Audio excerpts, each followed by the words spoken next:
So Chip Franklin with you on KGO. The shooting yesterday that started out unclear as to how bad it could be ended up being the nightmare that everyone feared, with 10 dead and a 21-year-old male in custody and with some kind of mental problems. We'll figure it out and try to ascertain exactly what were the events that led up to this, but nonetheless, it was bad news. But here's the question, though: when something like this happens, and some of the people in my business don't say the guy's name. It's their point. We're not going to say his name. We don't want to make him any more famous than he is. But is there can mass shootings be contagious?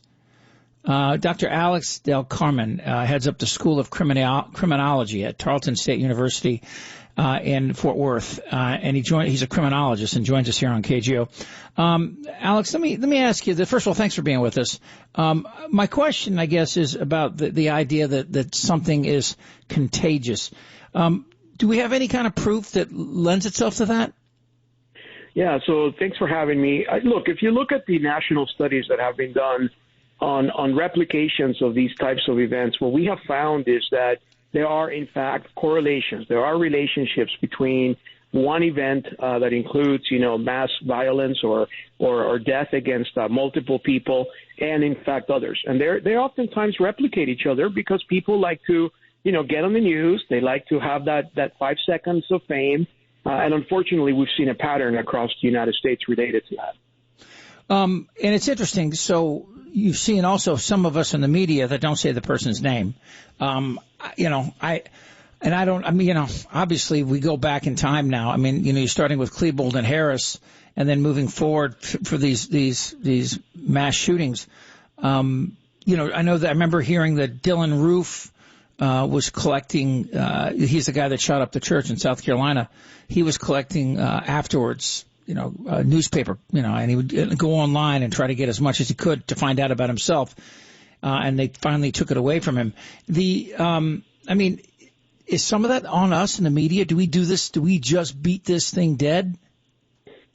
Well, I think the media has a really tough job in trying to decide what is informative and what is sensational, right? So at the end of the day, even though your job is to inform other people, the media has been instrumental in the past in helping law enforcement catch bad guys, right? So we know that when the media has portrayed images, sketches, pictures, videos, sometimes they do help law enforcement pick up traces of individuals that end up in their arrest or subsequent, conviction. But at the end of the day, it also has a responsibility. And I think that, sadly, some people see and watch social media clips, they watch TikTok, they watch all of these outlets, and they want to replicate what happened. They're on the edge.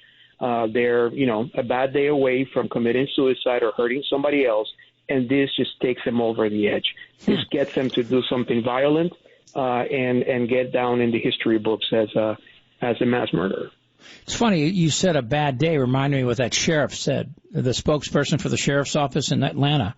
This coming on the heels of it. He said that the shooter had a bad day, and that's what happened. And people were all over him. And it turned out, the guy had a weird past anyway on Facebook and, Twitter, uttering also some real anti-vaccine and anti-China sort of sentiment. And then it was just a weird coincidence that he was a spokesperson for this shooting where a white kid came in and killed 6 Asians and 2 others. Is it possible that if we may never know, but when psychologists and professional shrinks talk to this guy from yesterday, would you be surprised if the shootings in Atlanta didn't spur something in him that had been ticking a long time? Yeah, I wouldn't be surprised, and secondly, I also would not be shocked that this individual wanted to get down in the history books as an individual that ended up killing several others. Right?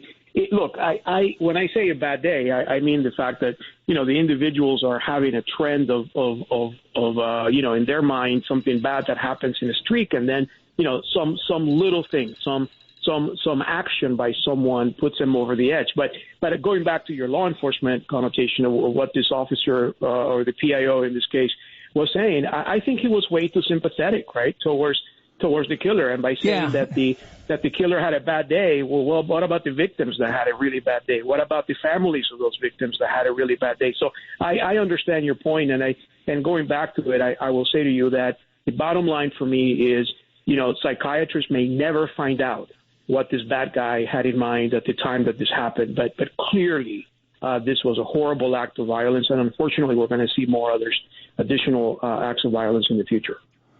Yeah, I think it's really interesting, and looking at this and trying to figure out how we should, in the media and how social media deal with this, because, it runs the gamut all the way through. Alex, thank you so much for your time. It was really valuable insight. Again, Associate Dean and Professor, School of Criminology, College of Liberal and Fine Arts at Tarleton State University in Texas. You be well. All right. Thank you. Thanks for having me.